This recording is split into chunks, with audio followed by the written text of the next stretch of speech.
fans. Welcome to this week's North American Hockey League Central Intelligence Show, where we'll check out scores, standings, the schedule, and hear from players from all around the NAHL Central Division. I'm voice of the St. Cloud Norseman, Ashley Chase. Let's start by taking a look at scores from over the weekend. Minot and Aberdeen split a series. Aberdeen on top 5-3 last Thursday, and a come-from-behind win for Minot on Saturday, 4-3 over the Wings. North Iowa swept the weekend series at Bismarck with a pair of 6-goal affairs, 6-4 and 6-3 the finals. Number 1 Austin and St. Cloud split the weekend as the Norsemen shut out the Bruins 3-0 on Friday in St. Cloud before Austin grabbed a 4-3 victory on home ice Saturday. The standings are shaping up like this. Austin in number 1 with 24 points in 17 games played and a record of 11-4-1-1. North Iowa second with 22 points in 16 games, 10-4-0-2 overall. Minot, St. Cloud, and Aberdeen separated by just 1 point. Minot 17 points, 8-9-1-0 overall. They'll face St. Cloud this weekend. 16 points in just 13 games played, at least 3 games in hand on the rest of the division for St. Cloud. Aberdeen with 16 points as well. They are 8-8 overall. Bismarck 3-12-1 with 7 points. Let's take a trip around the Central Division. We'll start in Austin. Jared Becker, take it away. Thanks, Ashley. I'm here with Bruins netminder Clayton Knapp. As Clayton last weekend against St. Cloud ultimately split the series, but the big story of the weekend was, of course, the split and the win last Saturday night here at home, 4-3 win. You picking up your second win on the year. I mean, kind of just go through the motions of the game and what was going through your mind and a couple of big saves, especially the one that came late in the third, or beginning of the third period, I should say, which ended up being the number 1 play of the week. Yeah, we knew going into the weekend it was going to be a tough weekend for us, and obviously Friday night, I think the guys were trying, and things just didn't go our way. So we talked about that after the game Friday, and then coming into Saturday night, it was a big night. It was a youth hockey night. We knew there would be a lot of people in the building and a lot of young people that look up to us as well. So we just had to turn things around, make cleaner plays, play faster, play smarter, and ultimately, we as a team had a really good night and a big 2 points for us to stay in first place.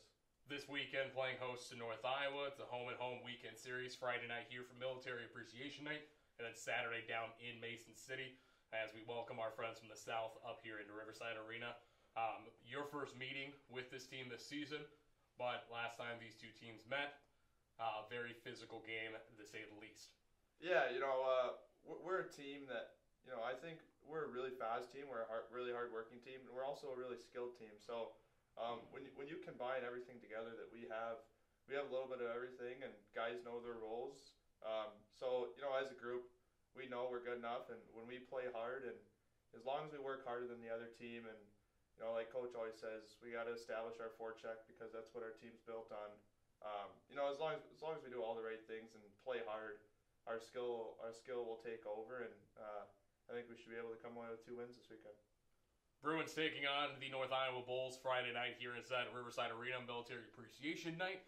All active duty and retired military personnel enjoy free admission here for that game, as well as the Bruins will be wearing a specialty military night sweater, their first specialty sweater in 2 seasons, as that will be up for auction at the conclusion of that game.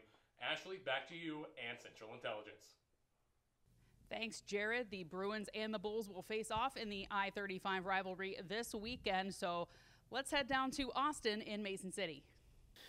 Thanks, Ashley. Down in North Iowa now as North Iowa looks ahead to a home-and-home against the Austin Bruins this weekend, coming off a sweep against the Bismarck Bobcats. Michael Messick had a huge weekend with 5 points, including a goal on Saturday. Mike, how you doing? Good, how are you? Good. Season's going well for you here? Starting to get into a groove as we get into the stretch run a little bit? Yeah, I think our team's really buzzing right now, and we're just real comfortable out there right now. Had 5 points over the weekend, 3 assists on Friday night. Finally got back into the scoring column again on Saturday. What was working for you the last few weeks? What was not going so well for you as you make the adjustment to junior hockey? I'd say just some bounces weren't going our way, but I think our line adjusted well, and we did pretty good. What's been the biggest key to getting that chemistry going with your line? You're on the same line with Carter Rappeljay, who had 5 goals this weekend. Logan Dabrowski had a good weekend. What's been going well for you guys now that you're starting to find each other better? I just think our chemistry's grown a lot, and we're doing good out there now, so it's all well. Coming up from the Honey Baked U16 program last year, how did the U16 program prepare you for junior hockey? How well prepared did you feel coming into this season, getting going for the Bulls? I mean, I felt pretty prepared because a lot of our guys moved on. Our coaches did well for us, so we were a good team. Took on Austin a couple of games several weeks ago now and picked up a split with them. What did you see from the Bruins the first time around? What are the things you guys will need to do to pick up a couple of wins and maybe hop back into first place? I'd say just act a little more physical than we did in the first couple games against them because they're a pretty physical team. Physical group. It's helped them get to first place in the Central Division. North Iowa's right behind them, and the two teams will see each other a couple of times on Friday and Saturday night. Mike, thanks for the time. Felt good to get back at home again on Friday and Saturday, didn't it? Felt really good. All right, thanks, Mike. Thank you. That's Michael Messick. Ashley, back to you. Austin, thanks. St. Cloud on the road this weekend at Minot. The Norsemen have the league's 12th overall leading score, second in points per game. I had a chance to chat with forward Ryan O'Neill. I'm joined by forward Ryan O'Neill, coming off a 4-point weekend, had an assist in Friday's win, and then a hat trick in Saturday's loss. Tell me just a little bit about this past weekend, some of the highs and lows, and how you guys kind of worked through the weekend. Yeah, I think the weekend, it started out really well for us. I thought Friday we kind of smothered them pretty good, but then I think on Saturday we got away from that a little bit, and we had a little bit of a late push, but it wasn't enough, I guess. When you're able to put together a full game like I think you guys did on Friday night with a 3-0 shutout win, what does that do for you guys as far as kind of seeing the results of the work, of the practice? Yeah, it definitely gives us a lot of confidence knowing that what we do in practice is translating to our game. So, yeah, that definitely gives us a lot of confidence. Now, your roommate was in goal this weekend. Tomas Bolo picked up his first NAHL career shutout on Friday. Did you talk to him a little bit about that? I know he took home the Norseman helmet here. Yeah, no, that was pretty fun. We had some good fun with that. I think it was our first one of the year too, so it was good to see. For you, picked up a career first in the NAHL as well. Have you had a hat trick before in your hockey career, or was this the first? I had one in high school, but that was a while ago, so it's been a couple years. Obviously tough to get something like that where feather in your cap, but also tough when it comes in a loss. How do you kind of work through the emotions of that, especially late in the game where you're really just focused on, how do we find a way to come away with a win? Yeah, I think it gave a little confidence that, we're not out of games until the end. But, unfortunately it came up short. But I do think it gave us some confidence that, even when the game seems out of hand, I think we can come back. Nobody likes to split a weekend, and that's what happened this past weekend in the series with Austin. And a long road trip, the first lengthy road trip of the year coming up at Minot this weekend. But a team that you saw and split with a couple of weeks ago, what did you learn from that series that you guys can bring forward and try to go and get 2 wins this weekend? Yeah, I think, they're a fast team, but I think that when we use our speed, I think it showed on the first night we played them that it can be pretty effective if we use our legs, and I think that's the biggest thing for us this weekend. As I mentioned, the Norsemen visit Minot this weekend, so let's head there now. I'm here with Taurus forward Trevor Stahowiak and Stacks. We're about a quarter of the way through the season so far. Thoughts on how the season's been? It's been good so far. Right at the beginning of the year, we had a coaching change, but ever since then, we've been moving forward with the year and just trying to get better every day. Right now, we're just working on being more consistent throughout whole games. You're in your second year here with the Toros, second year of junior experience. You found the net for the first time this year, early in the year against Austin. What are some things that you learned last year that you're carrying over into this year? Last year I learned a lot about the defensive side of the game and just taking that with me, and then this year just being more confident with everything and just trying to generate more offense. One of the biggest unsung heroes in junior hockey are the Billet families. You're with the Carbo family, fantastic people. What's it like living with them? They're awesome. They do so much for us, and just every Billet family does so much for the players, and it really makes life a lot easier on you when you have a great family.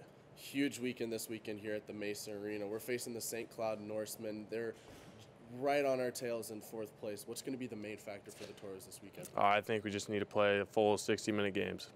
There you have it, folks. Back to you. And one more stop to make, and it's in Aberdeen. Let's hear what Jay has to say about the Wings. Thanks, Ashley. And now the Aberdeen Wings portion of Central Intelligence. And joining me is Ronan Walsh of Andover, New Hampshire. Thanks so much for joining me on Central Intelligence. Thanks for having me. You bet. Well, you are one of the more recent additions to the Aberdeen Wings. What's that like, joining the team with a group of guys that have been together since, well, late August? It's got to be a little bit of a challenge, I would imagine, huh? Yeah, it's definitely interesting for sure. Trying to find my way through the team, but the guys have been great. Definitely really accepting, making me feel right at home right away, and it's been a lot of fun. Yeah. Well, one of the questions I always like to ask guys about is how they got started in hockey and what kind of fostered the love for the sport. With you, it's not much of a mystery. You had both a dad and an older brother that played all throughout their collegiate career and then on to the AHL. So tell me a little bit about what that's been like to have them there to kind of, certainly for support, but guidance, advice, all of those things. That's got to be a little bit of an ace in the hole, so to speak, that a lot of players don't have the advantage of. Yeah, it's been really, really great having my dad for sure. With all his advice, all the coaching on and off the ice, it's been really important to me for sure, and I've taken advantage of him for sure in that regard. And just watching my brother recently go through college and make it pro, it's definitely really good motivation for me. Yeah, definitely. I would imagine it gives you being able to see how somebody else has done it. It's like, oh, well, follow that path, right? Yeah, exactly. It's right there in front of you. Yeah. All right. Well, what do you like to do when you're not at the rink? When you're not working out or practicing or anything like that? Do you have any hobbies or interests at all? Yeah. I mean, if I'm not here, I'm probably at home sleeping, maybe playing video games. That's not a hobby. You can't sleep as a hobby. I don't know. Either that or just like Actually, you probably can. Hanging out with the guys. We do a lot of stuff together after practice. Yeah. So it's a lot of fun. Excellent. All right.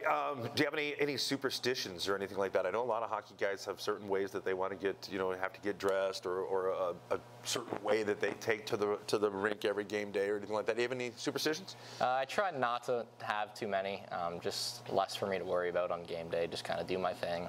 But I mean, if I'm not playing too well, maybe change the color of the tape, change the tape job, stuff like that. Yeah. All right. Well, on Saturday night up in Minot, you had 2 goals in that game. It ends up being a 3-4 loss as Minot came back there in the second and third period particularly, but a good game for you again, scoring 2 goals in that game. You've got a home and home coming up with Bismarck. What do you think as a team that you've got to do, or what you've got to improve upon perhaps, to be able to come away with some wins this weekend? Probably just play the full 60 minutes to our best ability.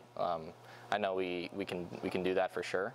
When we're going, we're unstoppable, and I think that we just got to play that way for the whole game and not let up. Okay. Well, always a challenge for sure. All right. Well, Ronan, I appreciate you coming on Central Intelligence and letting folks get to know you a little bit. So thanks so much. Thanks for having me. You bet. All right, Ashley, back to you. Thanks, Jay. Let's check out the matchups this weekend. The schedule ahead looks like this. St. Cloud at Minot for a Friday-Saturday series. Austin and North Iowa have a home and home. Aberdeen and Bismarck go home and home as well. That's what's coming up this weekend in the Central, and that's all for this week's edition of Central Intelligence. Keep watching, though. Plays of the Week coming up next. Nice spin move by Repke, turns it over, left circle, Trombley to the dot, looks it in front, great save, stacking the pads, and here comes the net, off the moorings, Hunter Garvey, your hero of the end of the first period. Hunter Garvey on his back, on his side, back on his back again, throw out a leg, throw out the glove, do whatever you gotta do, just keep that out of the net. Wings look to attack. Gaffney rolls it in for Walsh. Walsh shot, it's in. Finds space. I don't know where. I didn't see it. Now it's a 2-on-1 the other way. 3-on-1 now. Shot, it's in. 4-2 Aberdeen. As Patrick O'Connell came down the far side. Breakout pass now for the Norsemen on the power play. 2-on-1 chance. Shot saved by Knapp. Second chance on the rebound. Sent wide by Messenberg. In front, centering feed, paddle save by Clayton Knapp. save of the year? You betcha! Joseph down to Beam, who kicks the stick from his backhand. It's in. Are you kidding me? Braden Beam. Backhand shelf, and the Toros lead. Wow, one individual effort, and you talked about the zone entry, just creating some offensive zone time. What does it take?